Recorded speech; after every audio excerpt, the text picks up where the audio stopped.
What is currently happening, programs? Welcome to the Grid VR, where I'll be bringing you this week's news in virtual reality. It's Sunday the 11th of March 2018, and all I can say this week is, who the fuck? We've got the Oculus team dropping the ball, Ready Player One going VR on us all, Cyan World's just beautiful, Planet of the Apes, YuGiOh, Torn, and much more. Today, I'm going to cover off the main events to keep you in the loop. So stay locked, enjoy, and welcome to the Grid VR.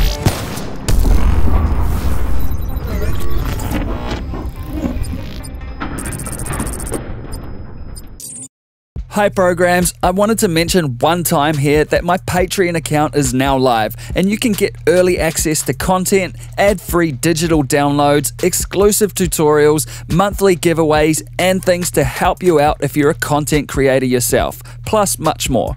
Aside from being an awesome way for me to help grow this channel, grow VR, and help others with tech tutorials, it's become somewhat of a necessity as YouTube now heavily flags unsuitable content.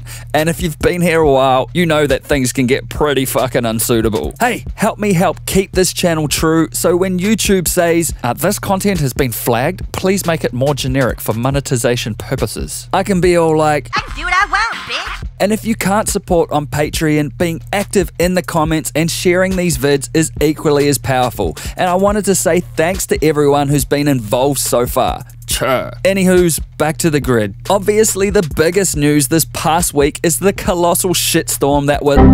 yeah, that one. Every single Oculus Rift user was locked out of VR when a digital security certificate in the Oculus Runtime service expired. Not only did it cause a huge uproar, and fair enough too, it highlighted the fact that because Rift owners, me included, have bought into an enclosed ecosystem, should Oculus itself suddenly turn to dust, our Rifts would become unusable. For perspective's sake though, this would be akin to Apple suddenly vanishing off the face of the earth. So no need to crush that panic button just yet. As a side note, Windows mixed reality headset users were locked out of their headsets last week when Microsoft's Insider Preview Build program broke Microsoft's own mixed reality headset support. The point is, stuff like this can happen, but that's not an excuse. This was a rookie error on the part of Oculus, and early adoption status or not, unacceptable. A temporary workaround was for users to set computer clocks back a day or more, but a permanent fix in the form of a manual patch has been released. Link in the description. Also, a $15 Oculus Store credit will be issued to any Rift user who has used their Rift since February 1st. Now, I don't know what you're all going to do with your 15 bucks credit, but me, I'm going to buy a truck of Red Bull, hit the gym, and die a fucking legend. Sir, that content is unsuitable. Please remain generic. It's my hot body, I'll do what I want. Well, while we're at it, brace yourself, opinion piece incoming. And to all those who took the opportunity to shit on every Rift owner and laugh at their misfortune, to simultaneously justify their own opinions and make up for what I would expect to be inadequate genital measurements. You pathetic! This doesn't make your opinion justified, it makes you a piece of shit. On the bright side, the mistake did birth a lot of wholesome memes and brought Damo out of the woodwork to do what he does best. So community points for those ones. All in all though, come on Oculus. HTC has announced they will be releasing 8 official Ready Player One VR experiences at South by Southwest in Austin, Texas, which is on right now. The experiences will all be free to download through Viveport and Steam, or to play in VR arcades across the USA. Avatar Creator offers a multi-platform avatar creation tool that lets you create and share your own unique Oasis persona to share with friends. Battle for Oasis is a wave shooter through the Planet Doom trenches to the base of Anorak's castle, where you have to load up and stop the Sixers from taking hold. Rise of the Gunters is a multiplayer game made by the team that bought us Gunheart, where you waste Sixers in a mountain mountainous landscape. Gauntlet is based on a 1980s dungeon crawler with you in the game rampaging the undead. Smash and Fracture are both throwbacks to 1980s block smashing titles, and there is also the H's Garage Sansar experience, which I covered in this episode on the 19th of Jan.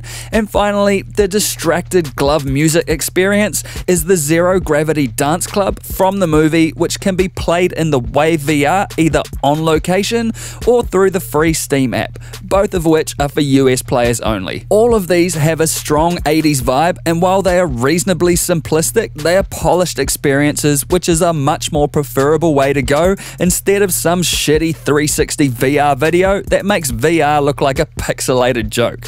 Ready Player One will be out on the 29th of March this year, and I've put a link in the description to previous episodes of the Grid VR so you can get up to speed on all the info we have so far on this release. Gabe Newell has said that Valve now has the capability to develop hardware and software simultaneously, which means they will start shipping games again while also pushing the boundaries of VR tech.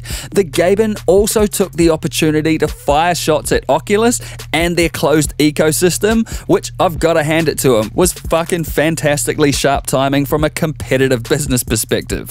Valve are working on 3 fully fledged VR titles, the Knuckles controllers, and aside from that card game no one really wanted, a fully fledged single player PC game. And all of these will be released to the public in, I've got no idea, which is just Stay logged here for updates though. And briefly, Aspire Media is releasing a dark science fiction mystery reminiscent of the Twilight Zone and the more recent Black Mirror Netflix series.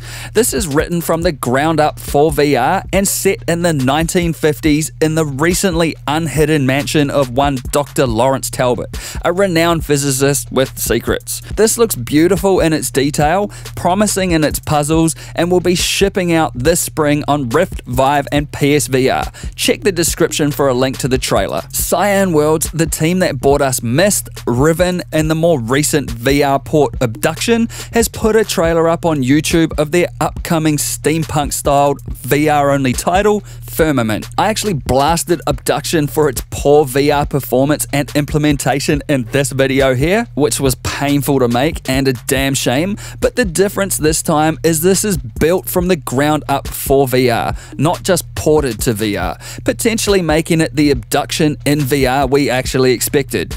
I absolutely revere this studio for its work, and Firmament clearly has that Cyan feel, and I'm sure it will be a stunning story-based successor to everything Cyan. Crisis on the Planet of the Apes will arrive on Rift, Vive, and PSVR on April the 3rd for $15. Set in between Dawn and Rise of the Planet of the Apes, you'll be dropped into the fur of an ape escaping from human captivity. This will be the first VR game to come out of 20th Century Fox's Foxnext division, who also bought us the Martian VR, the blatantly average Alien in Utero 360 experience, and the on-location Alien VR proof of concept that I covered in this episode of The Grid on the 26th of May last year. Videos of a YuGiOh fan-made VR project have been cropping up on YouTube lately thanks to a partnership between Joseph Min and Microwave Sam. This is a work in progress of one of the most popular card game franchises ever and lets you square up and summon monsters just like on TV. Not an official release and no release date as yet, but I love these fan-made projects and you can check the links in the description if you want to keep updated on this project. As the Wizard, featured previously on the Grid VR due to his exceptional work in photogrammetry, that is using photos taken with a camera to construct VR environments, has created another brilliant piece of work. This time thanks to Tilt Brush's new 4K 60 FPS offline rendering and a shitload of skill. The footage you are seeing on screen now is actually an apartment in San Francisco rendered in Tilt Brush from a series of photographs taken with a DSLR camera. To me, this is the stuff of legend and I can't wait until it's a common way to capture environments instead of the pixelated 360 images we have now. In addition, as has has also posted up a clip of a holographic call done in VR. Ridiculous stuff, 100%. Check the links in the description to see this guy's work. The VR Challenger League Grand Finals wrapped up in Katowice, Poland last weekend, with Charizard taking the unspoken finals against Flush Gogo, winning over €6,500 in prizes, and the first ever VR Challenger League trophy for the unspoken. Also, Team Eclipse took the Echo Arena Championship title over Team Jax, netting them over €20,000, and the first ever Echo Arena Champions trophy. An excellent season. Check the link in the description for more details on the VR Esports Challenger League. Also, a new Beat Saber vid has cropped up online, and I'm getting more excited for this release by the day. The co-founder of NeatCorp has announced on Twitter that there will be new budget cuts content demoed at GDC in little over a week from now. YuGiOh Studio has updated the 3D NES app to version 2, which lets you play original Nintendo Entertainment System games in VR, and Goro Fujita is at it again with some sick transformation art made entirely in VR using Oculus's Quil software. As always, all the links are in the description. And finally, John Carmack mentioned on Twitter that the Oculus Go will perform significantly better than a Samsung Galaxy S7 powered Gear VR, and these guys loved it. In fact, I think... Fuck, sir, we're not going to warn you again. Whatever, I do what I want. And that's this week on The Grid VR. You can help support this channel by grabbing exclusive rewards on Patreon, and if you like this video, then crush that like button, have your say in the comments below, and hit the EXO logo to subscribe if you wanna. And I'll see you in the next one. Peace!